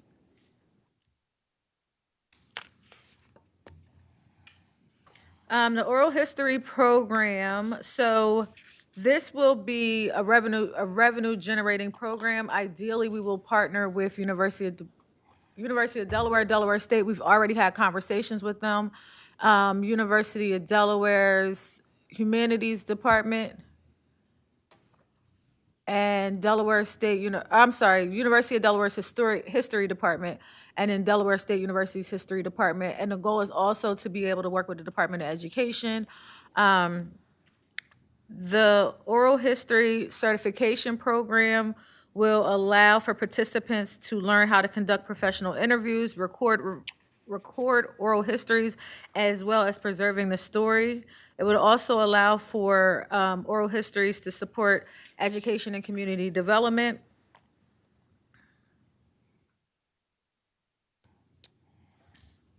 So the program curriculum is the oral history methods and ethics, as well as interview techniques, audio and video production, archiving and preservation, research and storytelling, as well as community engagement.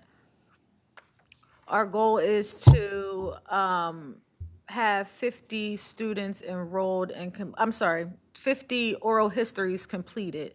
Right now we've completed 6. Next slide, please. So this is our implementation timeline. So 2026, we will finalize the construction planning as well as renovations for 1043. We will continue to produce oral histories. In 2027, we'll launch our certificate program and expand community engagement activities. And then in 2028 is our goal of being fully open, which will serve as a heritage landmark because we are sharing space or directly next door to the Reading House. So that whole corner is like a historic area as campus that we are focusing on establishing by 2028. For our sustainability, AAHI is building a model that supports long-term sustainability. So the revenue will come from several sources. So we have the certificate program. There will be facility rentals, as well as partnerships with other communities interested in developing this model. And we will also continue with grants and philanthropic support for local history projects. Next slide, please. Oh, thank you. So in order to mitigate any risk, we are kind of working on a flexible plan. And so we are, as we know, 1039 is almost finished. And so we are planning on moving forward with 1043. And we will partner with the local universities as well as the cultural reservation projects throughout the state.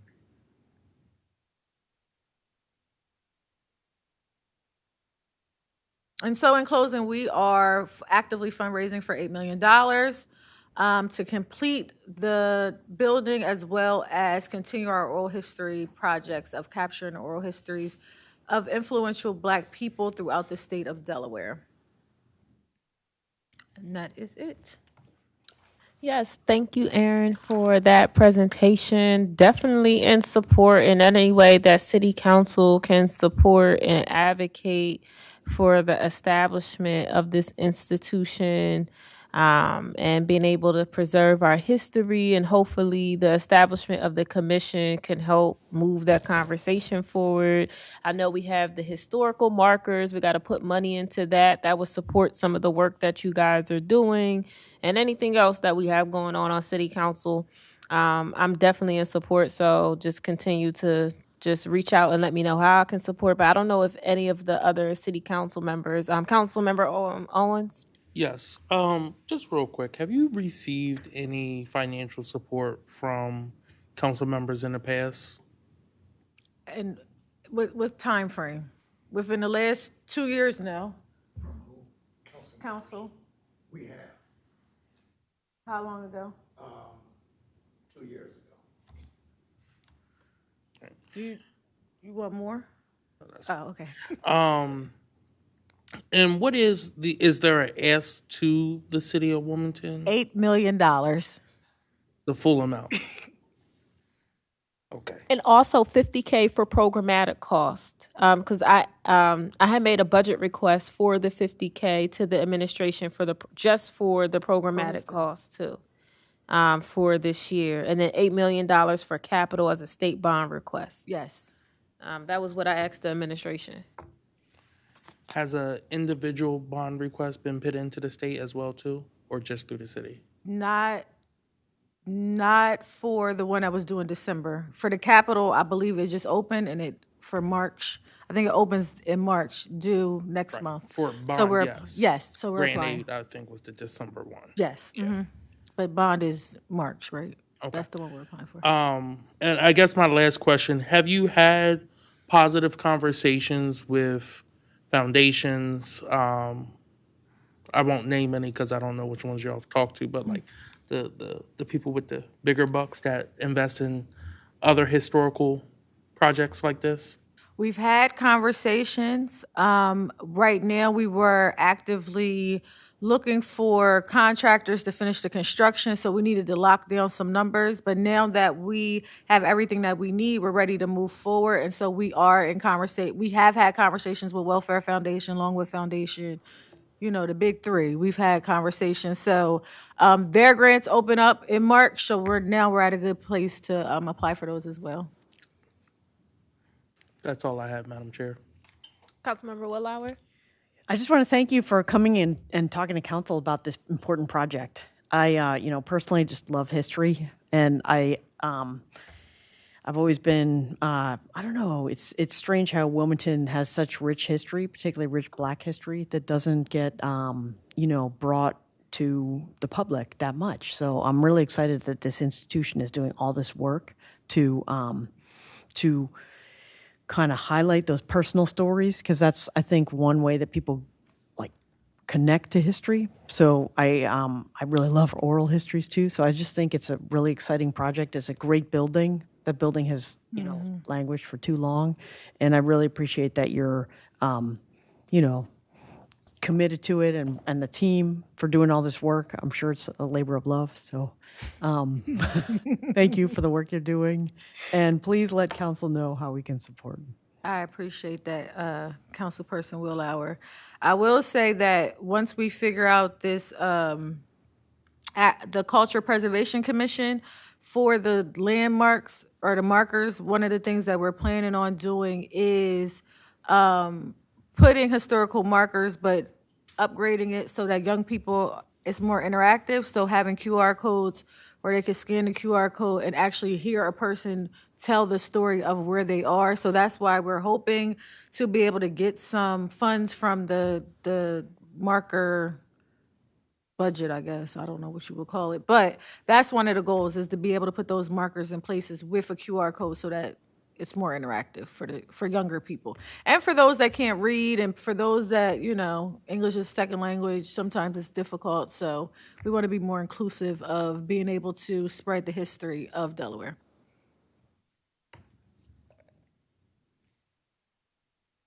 Any other questions or comments from City Council? Any from the public? Any other closing things, Erin? No, just thank you for your time. Yeah, no, thank you. We'll continue to push on our end and any support that you guys may need. Thank you so much. All right, thank you. And then we have our last presenter for tonight. We have Dimensions Energy Community Solar Projects by Jonathan Doro. Is it Duro or Doro? Doro. Doro. All righty. Thanks for having me, Madam Chair. Of course. So thanks, Madam Chair, and thank you, committee, for having me. Looking forward to connecting. I think one of the themes that I kind of heard throughout this evening was energy, and there's energy costs, and there's clean energy, and there's not so clean energy, whether it's produced with diesel or solar or renewables. I work with a community solar developer. And kind of before I get into the presentation, just briefly touching on a quick story. So I live in Jersey City, and we had a 20% jump in our PSE&G, our utility bills last year, and or it was 2 years ago. And similar to Councilman Wilhauer, you're trying to stand against this increasing rate. Well, I was like, all right, this is happening. I can't do anything just myself. I'm going to see if I could maybe install a solar panel, plug it into my wall, and see what the rate of return is. And I can't just do that. So I'm thinking about, all right, maybe I'll do a battery pack, and that'll power my computer, and maybe like a small mini fridge or something, and kind of separate me from the grid, save me some money. After running some quick math, I determined that payback period is about 10 years. And on my small balcony with half shade, that's also going to make it even, longer. So I started doing a bunch of research on what sort of opportunities there were out there for me. And I stumbled upon this awesome program in Jersey called Community Solar. And I signed up, loved it so much, I ended up reaching out to my property manager saying, like, hey, people need to know about this. This is a really awesome program. Hosted a little meet and greet, and was able to sign up a handful of my neighbors. And they loved saving money on their energy as a result of this. And fast forward, now I work full-time with a community solar provider, and really excited to kind of share what community solar is and how it works in the state of Delaware. So let's go to the first slide. And this provides a little overview on what community solar is. Ultimately, as I kind of mentioned, think of it kind of as like a farm share or a cooperative for solar, where I lived in an apartment. I didn't have access to my roof. I couldn't put panels on my roof. And the state of Delaware has made a push to provide those that don't have the roof, access to the roof, the financing, the desire, the tree coverage, any number of things to put panels on their own roof, but to still have equitable access to those off-site shared solar projects. And it was passed in 2021, and the Delaware Public Service Commission, they kind of refined those details and ultimately created a program that developers like Dimension are incentivized to move forward with and ultimately put these projects into place. And they did a really good job of outlining a handful of different characteristics, which I think are pretty critical. The first, there's there's some pretty key consumer protections in place. There's guaranteed savings without any upfront or ongoing fees for folks that enroll. In no penalty for canceling, and folks can cancel at any time, right? Really making it kind of a risk-free program. It is accessible to all residential customers in Delmarva service territory. So, if you're on a residential rate class, you're eligible for this program. There are also some small, nuanced rate classes, like a small commercial or SGS class that's also available. But those are a little bit fewer and farther between. As far as billing, it is a dual build market. We've heard whispers that there's legislation in place to change that, but it's probably not something that's going to be happening in the next year or two. So ultimately, you're still going to get your same Delmarva bill.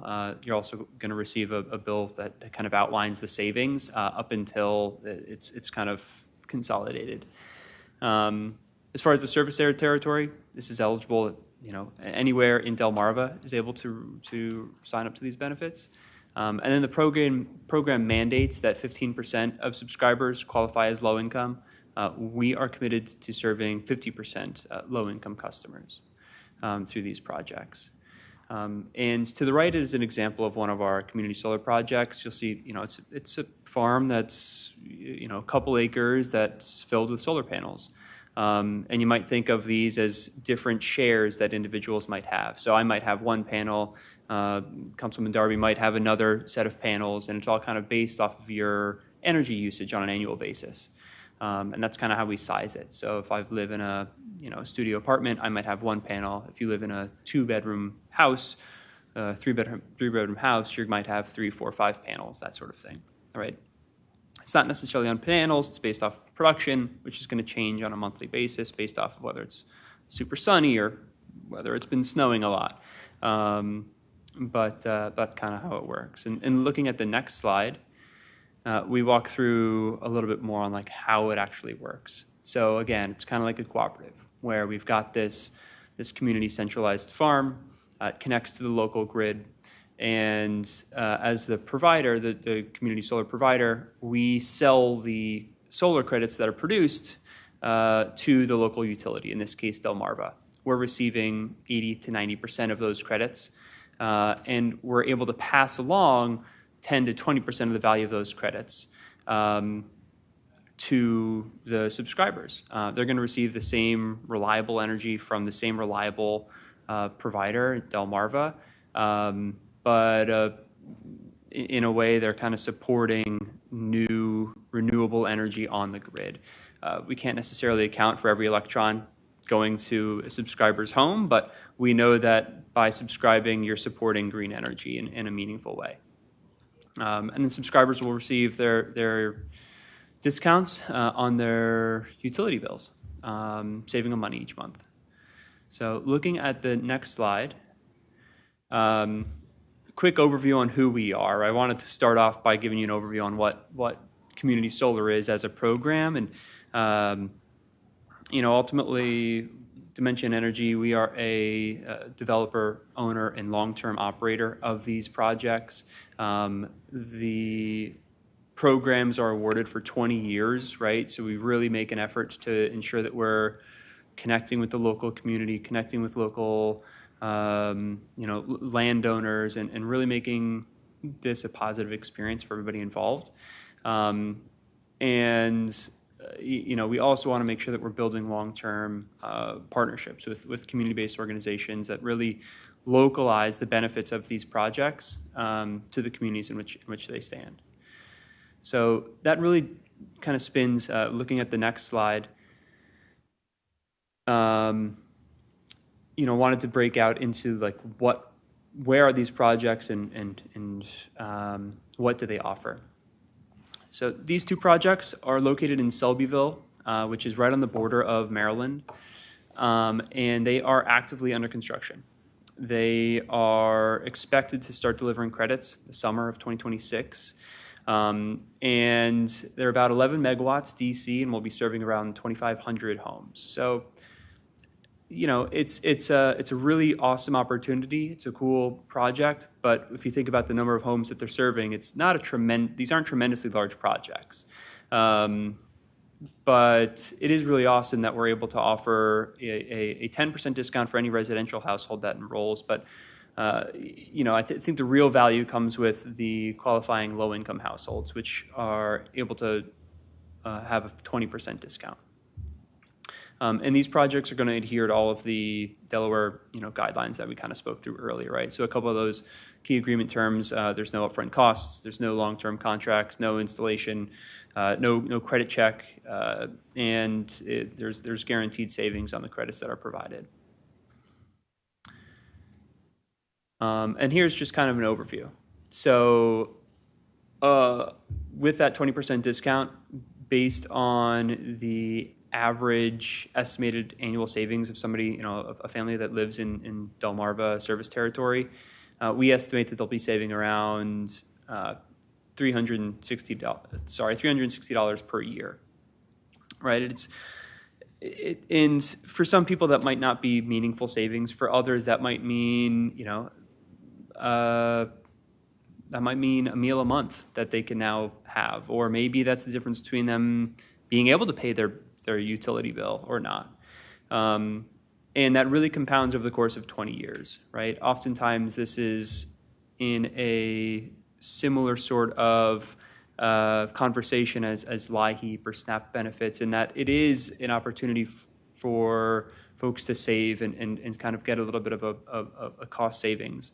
And it's compounded when you think about the 20-year lifetime of these projects. And if you are able to get 100 people to enroll, the savings are, you know, $750,000 over the course of 20 years. And there's no additional recertification or anything along those lines that's required. They sign up once and they continue to see these savings. So looking at the next slide, I think one of the things that makes Dimension different is that we do try to prioritize local organizations.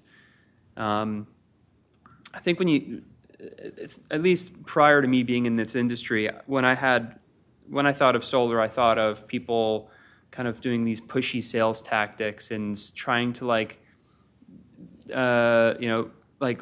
knocking on doors or like going around somebody's backyard to like chat with somebody who's grilling, flipping burgers to like, hey, you should get solar on your roof, like that sort of thing. And it's unfortunate that that's kind of the version that people have in their mind as far as what solar can offer. And we're trying to do things a little bit different. Delaware is a newer market for community solar, so it's not quite as mature when it comes to like the level of relationships and depth of community organizations that we've worked with. But we're trying, because we have a pretty mature market in New Jersey. And we've seen that this could create a really like awesome win-win-win opportunity. Ultimately, we're producing these projects and the energy needs to be allocated somewhere. So we want somebody that's going to be on these projects for the long term. And if they know what they signed up for, then they're going to be there for a long term. So if somebody's better informed, they're going to stick around, which is better for us. Local organizations, if they're able to kind of help spread the word, they're able to get a sustainable income stream where for folks that they enroll, or maybe through some grants, we're able to provide them with funding to support the great work that they're doing. And then ultimately the subscriber, they're getting discounted electricity for 10 to maybe 15 minutes of effort on an ongoing basis. So that's kind of the reason why we've been trying to work more with local organizations. Here we've got a list of a handful that we've worked with: affordable housing providers, Greater Bergen Community Action, Native American Advancement Corporation, NAC, which is right over the river from you guys. We've worked really closely with Urban League of Union County. We've done a lot of different municipal campaigns with Union Township, Leonia, and a handful of others in New Jersey. And ultimately, I think that's one of the main reasons why I'm here today. So looking at the next slide, we've had the opportunity, thanks to Councilwoman Darby, to provide a little bit of awareness to Wilmington 2nd District. So put together a couple of materials here. And I actually brought a couple letters I could pass out that we mailed, just to, again, try to spread awareness and get people aware as to like what this program is, how it works, that sort of thing. Can I do this now, or is? Yeah, that's fine. Yeah. You can do it. Yeah, sure. So this is ultimately what we were sending out. And you might have received one of these at home, I don't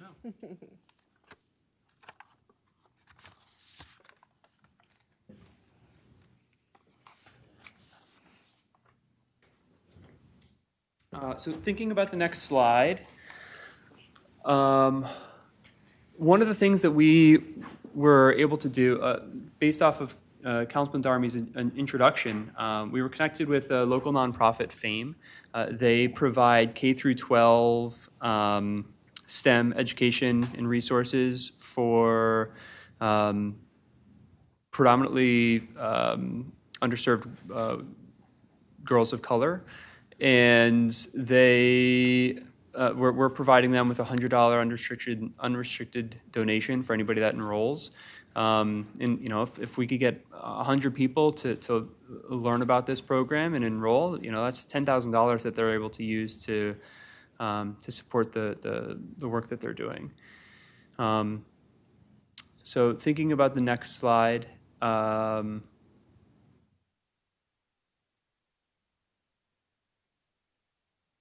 Yeah, I mean, as far as the enrollment process, it's pretty straightforward and easy. I think the thing that probably takes the longest is actually digging up your utility bill. And I think the secondary thing is if you have the opportunity to qualify as a low-income subscriber, there is some additional documentation that we request. And that's typically like a award letter for LIHEAP or your SNAP benefits, Section 8 housing voucher, something along those lines. And again, they kind of get priority placement as well as that additional discount through the program. And I think that's the last slide. What's next? Perfect. Thank you very much for allowing me the opportunity to present. Last, but hopefully not least, any questions? Yes, I actually do have one question. If someone doesn't live in the 2nd District, because everyone across the city will be listening, and they fill out this link, will it not work for them? It will still work for them. Work. Yeah, that's what I wanted to make sure. Anyone in Delmarva is able to enroll through that link. Yeah. Okay, just making sure. Yeah, we did limit our initial outreach to 2nd District. Right. But yeah, anybody would be eligible to enroll. Mm-hmm. Perfect. Yeah. Any questions from any council members? All righty. Any questions from any of our public? Well, I want to say thank you for coming to do this presentation. Yeah. That is it for tonight. Awesome. Is there a motion to adjourn? So moved. All right. It's been properly moved and second to adjourn. All those in favor by saying aye. Aye. Aye. Motion carried. Thank you, Wilmington, and have a good night. Thank you.